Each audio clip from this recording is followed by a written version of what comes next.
오늘 말씀의 제목은 부활에 대한 신앙, 이런 말씀인데요. 27절 말씀을 보면은 믿음 없는 자가 되지 말고 믿는 자가 되라, 이렇게 말씀하셨습니다. 다른 제목으로 한다면 믿는 자가 되라. 지난주 말씀에서 예수님이 부활을 하셨습니다. 그래서 이제 그 부활하신 예수님을 믿어야 된다는 거예요. 부활하셨다 그런 정도 아는 게 아니고 부활하신 예수님 본 것이 아니고 이제는 그 예수님이 오전에도 말씀해 있었듯이 내 죗값 때문에 죽으신 생명의 주님, 죽음을 이기고 부활하셔서 나에게 죽어도 다시 사는 부활의 생명을 주신 생명의 주님, 그 생명의 주님으로 믿어야 된다는 겁니다. 19절 말씀부터 23절까지 보면은 첫째 대지로 부활하신 주님이 제자들에게 나타나셨습니다.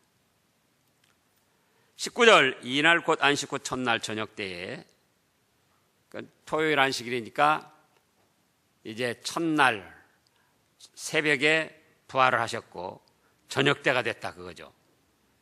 아마 이때쯤 된 것 같습니다. 제자들이 유대인들을 두려워하여 모인 곳에 문들을 닫아서 사람들이 없는 것처럼 그렇게 위장을 했습니다. 왜요? 지금 예수님을 죽인 자들이 대제사장, 서기관, 바리새인, 장로, 유대주의자들, 또 빌라도 총독에 관계된 사람들, 이런 사람들이 이제 예수님을 믿는 사람들까지도 잡아서 박해를 하려고 하기 때문입니다.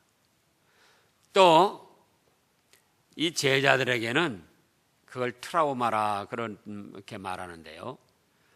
어떤 사건에 대해서 충격을 받으면은 그걸로 인해서 지난주에도 말씀했습니다마는 얼마 동안 마음에 안정을 하지 못하고 두려움을 갖는 그런 걸 말하는 거예요.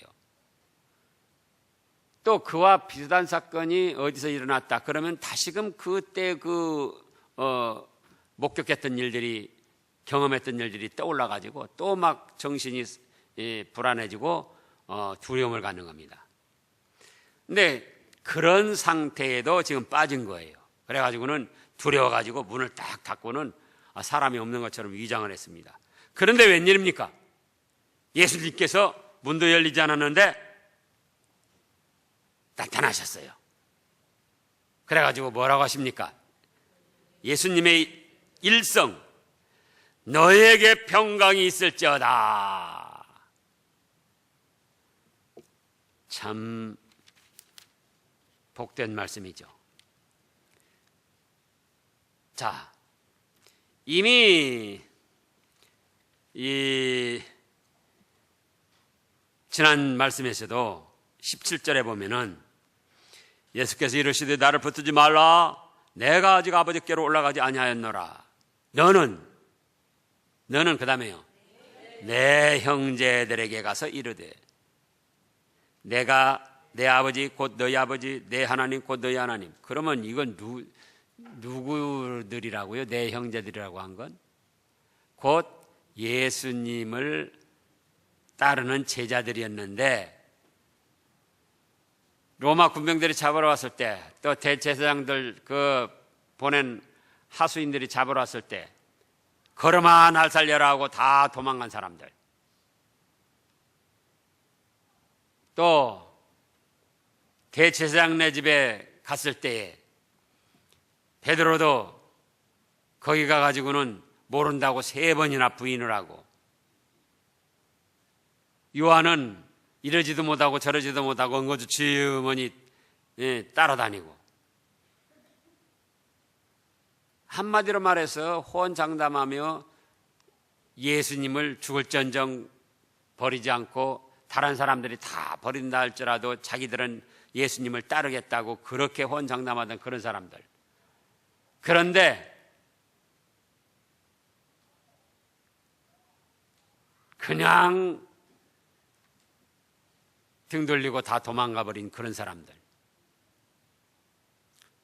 그런 사람들을 향하여 내 형제들이라고 하셨고, 내 아버지 곧 너희 아버지, 내 하나님 곧 너희 하나님 그러시더니 19절에서는 그런 제자들에게 나타나셔서 하신 첫 말씀이 너에게 평강이 있을지어다 하고 영육 간의 평강을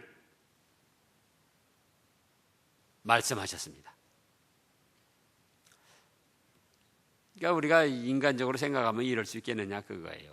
등 돌리고 다 도망가고 더 심한 말로 하면 배반하고 다 도망간 그런 사람들. 이미 부활을 했다는 소식을 듣고도 문을 닫고 두려워서 없는 채, 사람이 없는 채 위장하는 그런 사람들. 근데 그런 사람들에게 나타나셔서 하신 말씀이 뭐예요? 너에게 평강이 있을지어다. 샬롬, 형제여.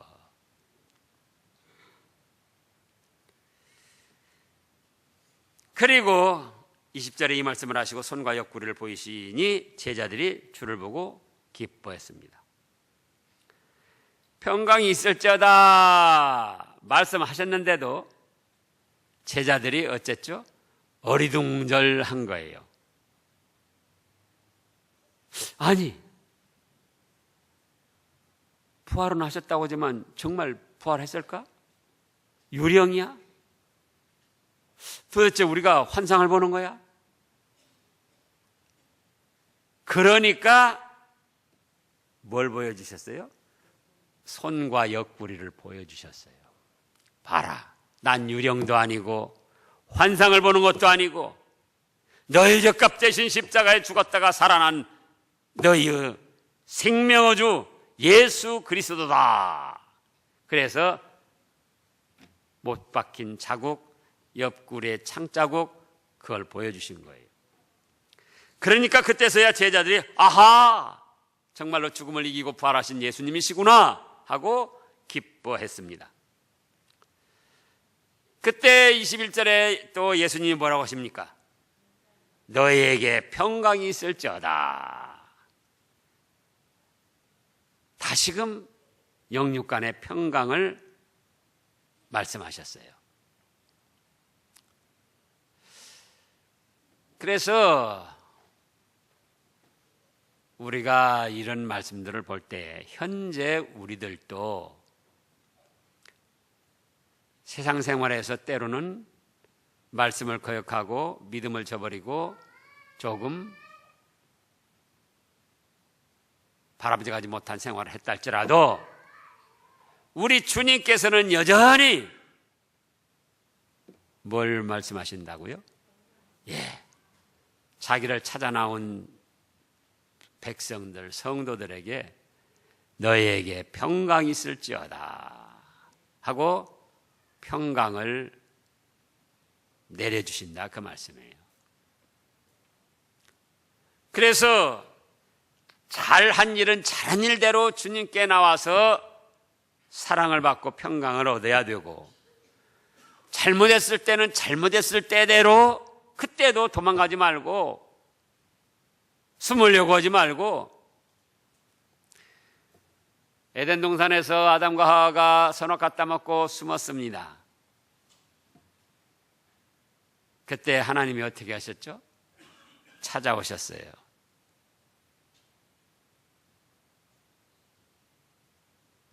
선악 따먹으면 정령 죽을 것이다 엄벌을 말씀하셨는데도, 그런데도 아담과 하와가 선악과를 따먹었어요.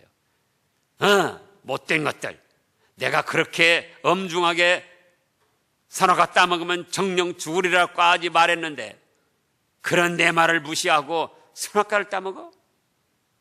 마귀 뱀에게 꼬임 받아가지고 선악과를 따먹어? 이 지질이 못난 것들, 너희 죽어라 외면하지 아니하시고 다시 찾아오셨어요.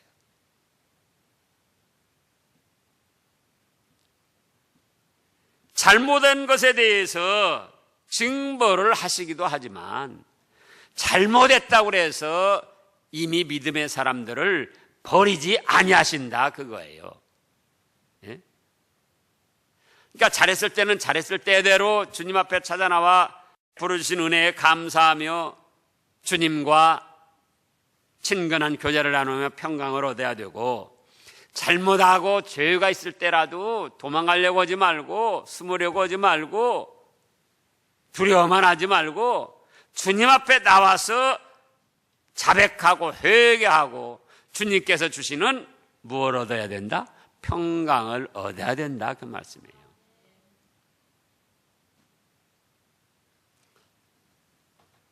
그러면서 사명을 주십니다. 21절에 보면 너에게 평강이 있을지어다. 아버지께서 나를 보내신 것 같이 나도 너희를 보내노라. 그동안은 너희가 믿음이 있으면서도 연약해가지고 나를 배반하기도 하고 로마 군병들이나 살기등등한 유대주의자들, 그들 때문에 두려워서 문도 꼭 닫고 없는 척, 사람이 없는 척 그렇게 했지. 그러나 봐라, 내가 평소에 말하던 대로 내가 죽음을 이기고 살아났다. 자, 옆구리 장자국, 손자국 봤지? 그리고 너희에게 평강을 내가 내려주마. 잘못한 것이 비록 있다 할지라도, 나를 배반한 것이 있다 할지라도 그렇다고 너희를 버리지 아니하고 너희에게 평강을 주고 너희를 붙들어 줄 거니 이제는 뭘 감당을 해라? 사명을 감당해라. 그거예요. 사명을 감당해라. 아버지께서 나를 보내신 것 같이 나도 너희를 보내노라.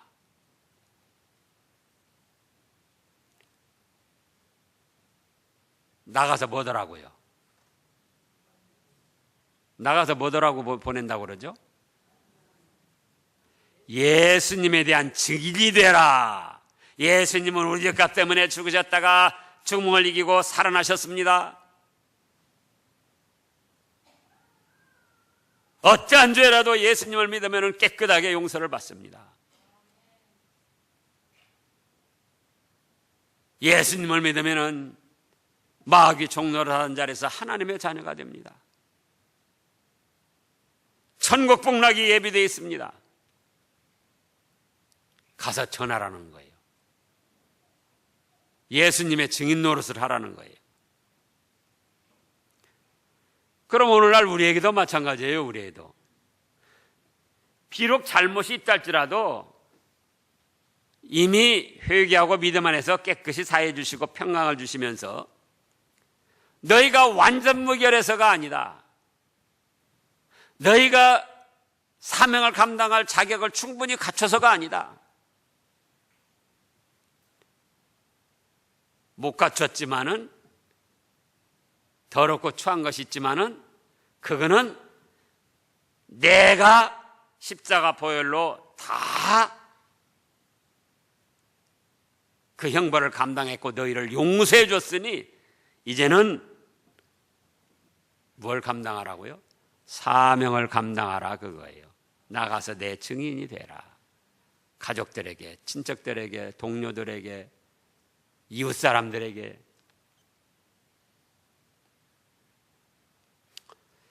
그리고 22절에 이 말씀을 하시고 그들을 향하여 숨을 내쉬며 이르시되 성령을 받으라. 뭘 받으라고요?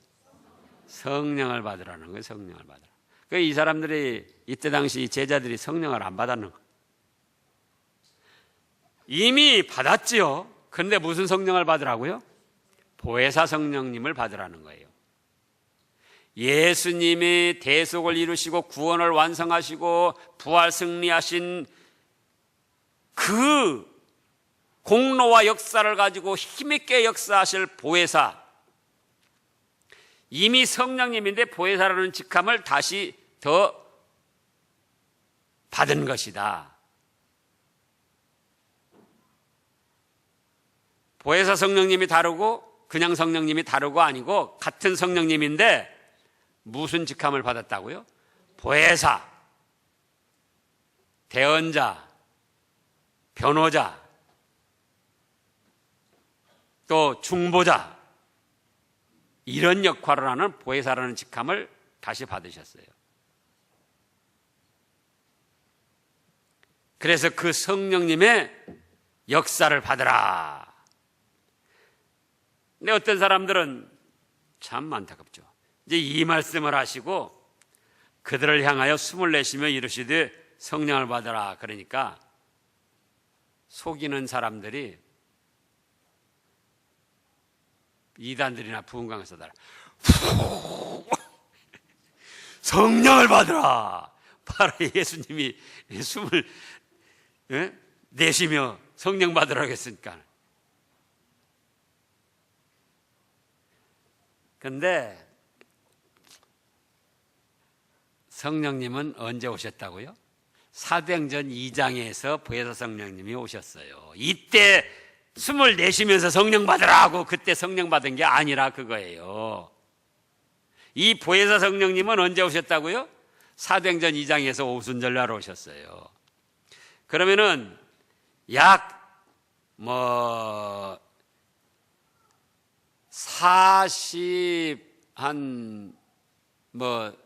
6일 후에 오순절 보혜사 성령님이 오셨다고요.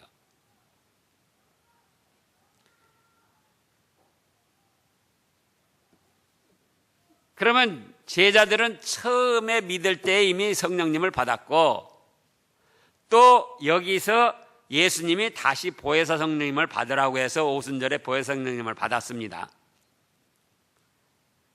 쉽게 말하면 그러면 몇 번 받은 거죠? 몇 번 받은 거예요? 예?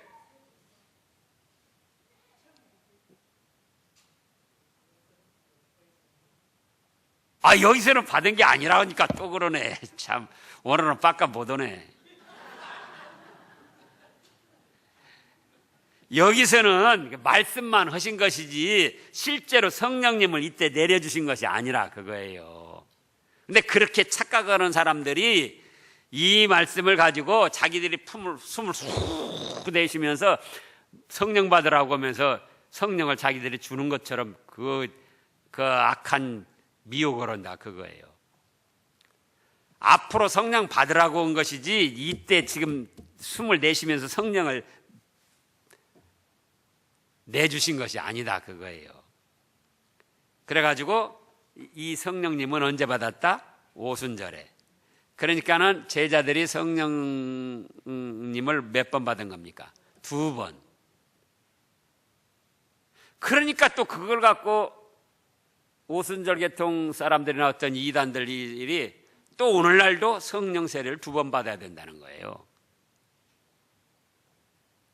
제자들이 처음 믿을 때 받았고 또 여기서 오순절 성령 받지 않았느냐. 그것도 잘못 깨달은 것이고 속이는 거예요. 오순절에 오신 보혜사 성령님은 그 후로 내내 보혜사 성령님으로 역사하십니다. 오순절에 보혜사라는 직함을 받은 성령님은 직함 다시 내려놓고 일반 성령님으로 돌아갔다가 또 보혜사 성령님 됐다 그게 아니고 영원토록 보혜사 성령님으로 역사를 하셔요. 그 후로부터는 오순절 사도행전 2장 그 후로부터는. 그러면은 그 후로부터는 처음 믿는 사람도 어떤 성령님을 받겠습니까? 그러죠. 구약시대의 일반 성령님을 받는 게 아니고 처음 믿을 때부터 보혜사 성령님을 받는 거예요. 우리도 처음 믿을 때부터 보혜사 성령님이 임하셔서 믿음을 갖게 된 거예요. 그러니까 우리는 2번 받을 필요가 있습니까? 없습니까? 없어요. 2번 받으려고 하면 이제 거기에 마귀가 꼬이는 거예요. 요것들 성경 말씀도 모르고 아주 인간적으로 오해를 하고 나가는구나. 이것들은 속여먹기 쉽게 생겼다.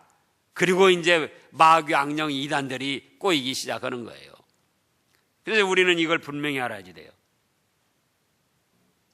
이때 당시는 제자들은 처음 믿을 때 성령님의 세례를 받았고 다시 지금 여기서 보혜사 성령님을 이제 오순절에 가서 받게 되는데, 오늘날은 처음부터 어떤 성령님을 받았다? 보혜사 성령님을 받았다. 그러니까 다시금 보혜사 성령님을 또는 뭐 일반 성령님을 두 번 받을 필요가 없다. 그 성령님 받았는가 안 받았는가 그건 또 어떻게 한다고요? 고린도전서 12장 3절에서 오전에도 말씀했잖아요. 하나님의 영으로 아니하고는 누구든지 예수를 저주할 자라 할 수가 없다. 하나님의 영으로 말하는 자는 누구든지 예수님을 저주할 자라 할 수 없다. 또 성령으로 아니하고는 누구든지 예수님을 주시라 할 수가 없다. 그래서 우리가 예수님을 주님하고 믿고 의지하게 되는 것은 무엇을 받았기 때문이다? 성령님을 받았기 때문이다. 성령 세례를 받았기 때문이다. 그런데 우리는 그럼 그 성령 세례가 어떤 성령 세례다? 보혜사 성령 세례다, 그 말씀이에요. 그러니까 이제 처음 믿은 그 믿음, 처음에 우리에게 임하신 보혜사 성령님의 은혜를 받아서 우리는 계속 전진해 나가면 되는 거예요. 그 다음에 23절에 보면 너희가 누구의 죄든지 사하면 사해질 것이요 누구의 죄든지 그대로 두면 그대로 있으리라 하시니라. 자, 누구의 죄든지 사하면 사해질 것이요. 우리에게 뭐 사죄와 또 징벌을 내릴 수 있는 권세가 있다는 게 아니에요. 그럼 무슨 뜻이냐? 예수님께서 가르치신 기도 중에도 우리에게 죄 지은 자를 사하여 준 것 같이 우리 죄를 사하여 주시옵고,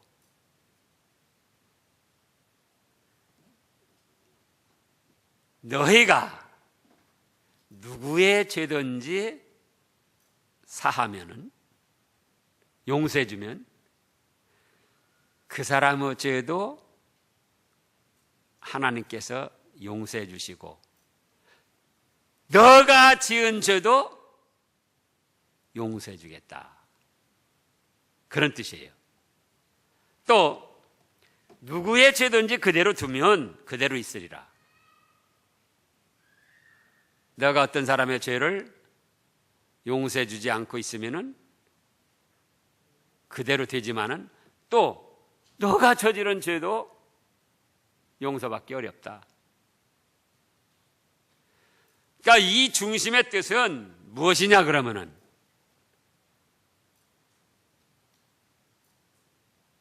너희는 용서해 줄 의무가 있다, 그거예요.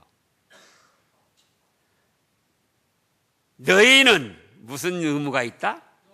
다른 사람의 죄를 용서해 줄 의무가 있다, 그런 뜻이에요. 이 중심은 너희가 죄를 사하기도 하고 벌하기도 하고 권세가 있다는 그런 뜻이 아니고, 그 권세는 누구만 가지고 계신다? 성삼위 하나님만 가지고 계신데, 너희는 다른 사람의 죄, 누구의 죄든지 용서해 줄 의무가 있다. 그래서 용서해 주면은 상대에 어찌됐든지 간에, 저도 해보면 그래요. 누구 마음이 더 편하다? 내 마음이 더 편해요. 내 마음이. 내 영이 더 기쁘고.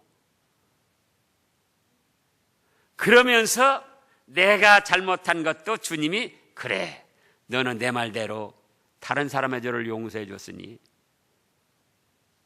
나도 네 죄를 깨끗이 용서해 주마.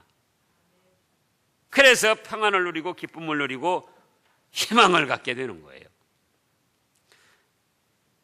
우리는 다른 사람의 죄를 어떻게 할 의무가 있다? 용서해 줄 의무가 있다. 임혜진 집사님, 크게 한번 말해봐요. 그러니까 앉아서가 아니라, 이거 뭐 지금 저기 일어나서 크게 말해봐요. 우리는 다른 사람의 죄를 네. 이매진 집사님이 뭐 그래서가 아니라 이건 우리가 잘 생각해야 될, 이 마음에 깊이 새겨야 될 그런 말씀이기 때문에 이 각인시키려고 그런 거예요.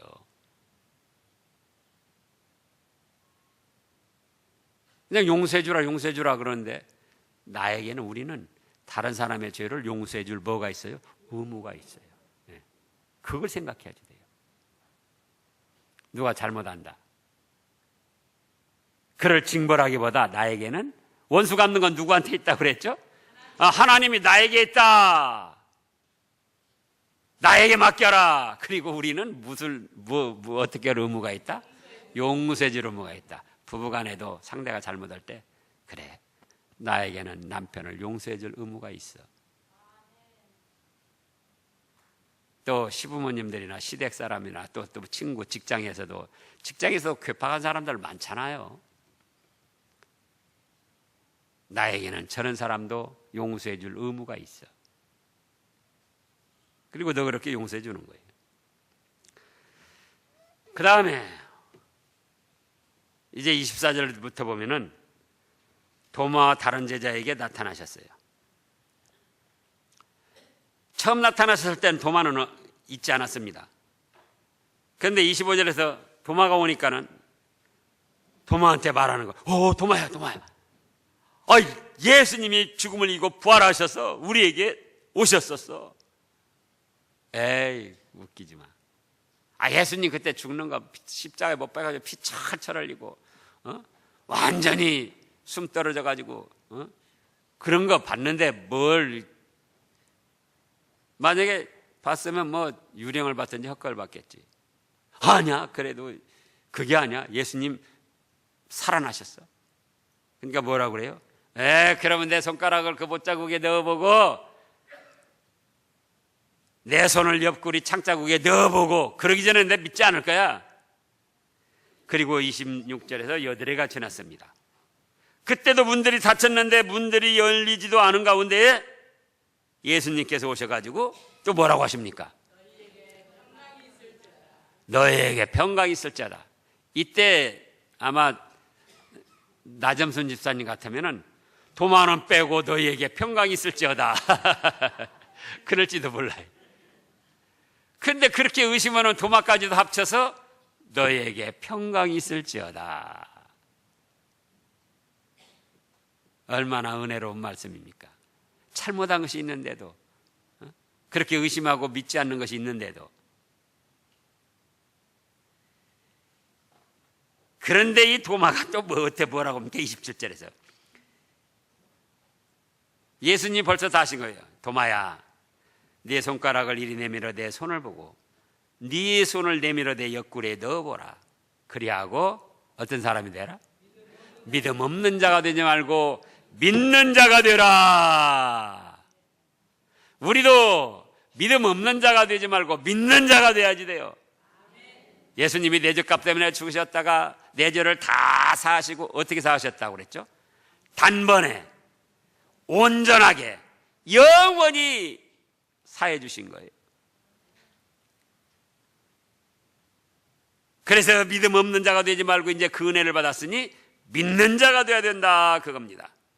또 죽은 지 3일 만에 살아나셔서 우리에게도 죽어도 다시는 사는 부활의 생명, 천국 생명을 주셨기 때문에 믿음 없는 자가 되지 말고 믿는 자가 되어야 된다, 그 말씀이에요. 그랬더니 도마가 엉거주춤하고 또 와서 만져보는 거예요. 그래 놓고는 나의 주님이시오, 나의 하나님이십니다. Oh my Lord, oh my God. 그리고는 그 앞에 엎드러진 거죠. 그랬더니 또 29절에 뭐라고 하십니까? 예수께서 이르시되 너는 나를 본 거로 믿느냐? 보지 못하고 믿는 자들은 복되도다. 그러면 우리가 보지 않았지만 그럼에도 믿음 없는 자가 되지 않고 믿는 자가 되면은 우리는 어떤 사람이다? 복 있는 사람이다. 도마보다 복 있는 사람이에요. 오늘날도 마찬가지예요. 뭔가 보고 막 느껴보고 그러고 믿으려고 하면 안 돼요. 그냥 믿는 거예요. 이미 다 확인해 본 거예요.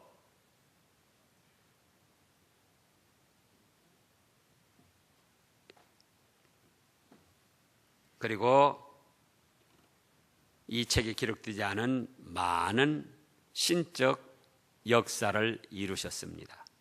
그건 무엇 때문인가?